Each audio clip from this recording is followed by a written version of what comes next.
주님께서 여러분과 함께 요한이 전한 거룩한 복음입니다.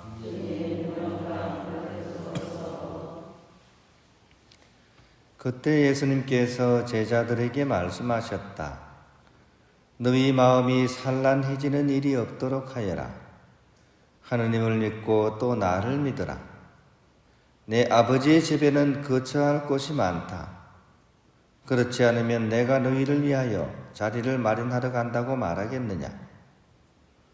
내가 가서 너희를 위하여 자리를 마련하면 다시 와서 너희를 데려다가 내가 있는 곳에 너희도 같이 있게 하겠다.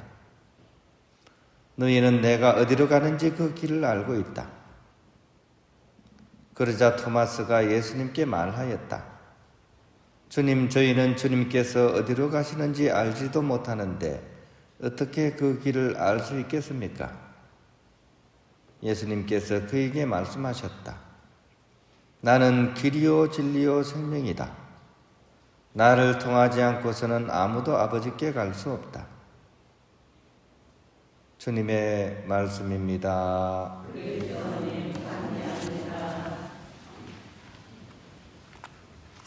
날입니다.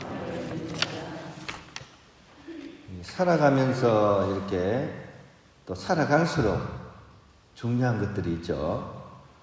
남녀노소, 빈부귀천, 종교의 유무를 떠나서 아마 공통된 것 중에 하나가 건강일 겁니다. 그죠? 특히 나이가 들어갈수록 더 그렇죠. 왜냐하면 여기저기 이제 아픈 데가 많아지다 보니까, 그죠?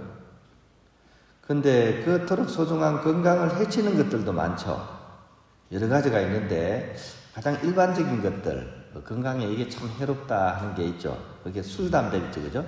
술 마시거나 담배 피거나 하면 건강에 굉장히 해롭습니다. 근데 그보다 좀 더 이렇게 건강에 안 좋은 게 있죠. 이게 뭘까요? 과식이 술, 담배보다 해롭다 그러더라고요. 과식을 하면 술, 담배 피우는 것보다 더 해롭습니다. 근데 그보다 더 해로운 게 있어요. 의외의 것일 수도 있는데요, 그죠? 연구를 해보면 이게 과식보다도 더 해롭대요. 우울감, 외로움 이런 거 있죠, 그죠? 우울감, 외로움. 수치로 이렇게 계량화를 해보니까 우울감이나 외로움 느끼는 사람이 하루 담배를 15개 피는 것보다 해롭다 그럽니다. 이것과 상반된 것도 있죠.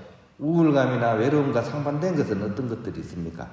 마음의 평화라든지, 또 가정의 화목이라든지, 또 이웃들과의 그런 친교, 이런 것들은 이제 우울감이나 외로움하고는 반대된 거죠.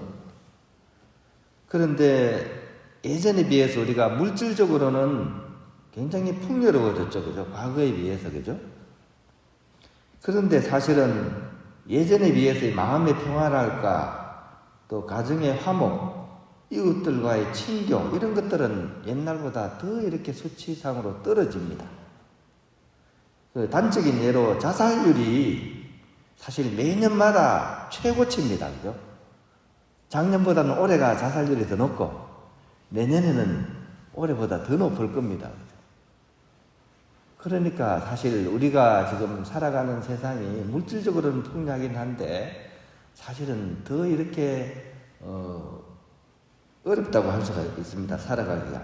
가장 큰 원인이 뭘까요? 왜 우리가 예전보다 물질적으로는 더 풍요로운데 사실은 우리 마음은 더 이렇게 살아가기가 힘들고 어려운 것일까요? 저는 그것이 쉽게 생각하면 생각이고, 좀 더 이렇게 정확하게 분석을 해보면 믿음에 가까운 그 사람의 신념체계이지 않을까라는 생각이 듭니다. 왜냐하면 그 사람의 신념체계가 이렇게 그 사람의 삶을 좌우하기 때문입니다. 그러면 우리를 이렇게 불행하게 만드는 그 신념체계의 핵심이 뭘까? 물질, 돈이 나에게 평화와 화목과 친절을 가져다 줄 것이라고 믿는 것, 바로 이것이지 않을까라는 생각이 듭니다. 우리는 내가 이렇게 사는 게 힘든 거는 가난하기 때문이다. 아니면 내가 더 부자이지 못하기 때문이다. 라고 생각을 합니다. 더 많이 가지고, 그죠? 더 좀 삶이 넉넉하면 내가 이렇게 안 힘들 텐데 라고 생각을 합니다. 하지만 참으로 역설적이게도 바로 그 물질, 그 돈 때문에 오히려 건강을 해치고 또 가정도 무너지고 또 마음도 불안하지 않습니까? 그죠? 사실 돈 때문에 더 그렇죠. 그죠? 그 이유는 바로 우리의 목적과 방법이 뒤바뀐 결과입니다. 어떤 이렇게 경제적이고 재정적인 것이 충족이 되면 행복하다고 이렇게 생각하는데 그게 목적이 되어버리는 거죠. 그런 우리들에게 오늘 복음 말씀은 어제에 이어서 아주 강력한 메시지를 두 가지를 전달을 하고 있습니다. 일단 예수님께서 하시는 말씀 자체가, 그죠? 내 아버지 집에는 거처할 곳이 많다 하는 거죠. 그죠? 그러면 그 아버지 집에 어떻게 갈 수 있을까요? 이것을 이제 명확하게 일러주시는 말씀이 마지막에 하시는 말씀, 우리가 시작성가로 불렀던 노래, 나는 길이요 진리요 생명이다 하는 그 말씀입니다. 즉 예수님께서 우리 삶의 중심에 들어오시면 모든 것이 다시 제자리로 되돌아올 수 있다는 그런 말씀입니다. 즉 예수님께서 나와 늘 함께 하시기 때문에 내 삶이 외롭지 않게 되고 또 예수님 말씀 따르며 사는데 어떻게 돈 때문에 가족들과 등지고 살겠습니까? 또 가장 보잘것없는 사람 하나에게 해준 것이 바로 나에게 해준 것이라고 하시는데 어떻게 우리가 이웃사랑을 안 할 수가 있겠습니까? 그러므로 진정한 건강과 또 참된 마음의 평화는 바로 길과 진리와 생명이신 그리스도 안에 있다는 사실을 우리가 명심을 하고 이 믿음을 우리가 다시 고쳐 세울 수 있었으면 좋겠습니다. 오늘은 어린이날인데요. 어린이들과 어른들의 좀 차이 중에 하나가 바로 이런 겁니다. 아이들은 아주 게임을 좋아하죠. 그죠? 막 하지 말라 그래도 기를 쓰면서 하잖아요. 그죠? 게임을 하는 것 자체가 좋은 건 아니죠. 근데 아이들이 게임을 하는 걸 통해서도 우리가 배울 점이 있습니다.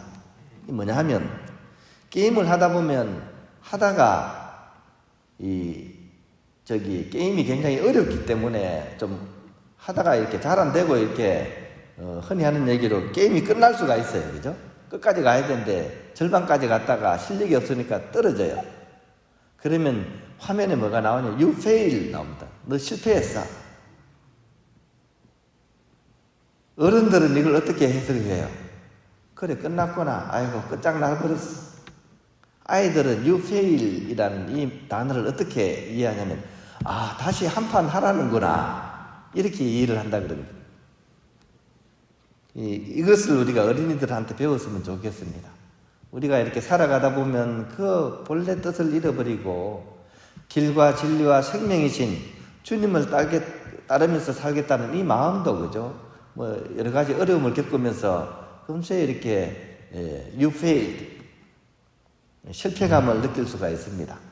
그때는 어린아이들처럼 그래 이거는 다시 시작하라는 것이구나 이렇게 받아들이면 좋지 않을까. 그래서 우리 믿음은 늘 고쳐 세우는 믿음이 돼야 됩니다. 한번 믿었다고 끝나는 게 아니라 실패했어도 다시 고쳐 세우고 또 일어서서 가는 믿음, 그런 믿음의 정신을 오늘 어린이날을 맞아서 우리 아이들에게 좀 배웠으면 좋겠습니다. 그래 다시 한 판 하는 거야. 아버지 집에는 거처할 곳이 많다고 하셨잖아. 그래 오늘 다시 한번 믿음의 삶을 살아가 보자. 이렇게 어린이날을 맞아서 우리가 다시 한번 결심하는 그런 하루가 되었으면 좋겠습니다.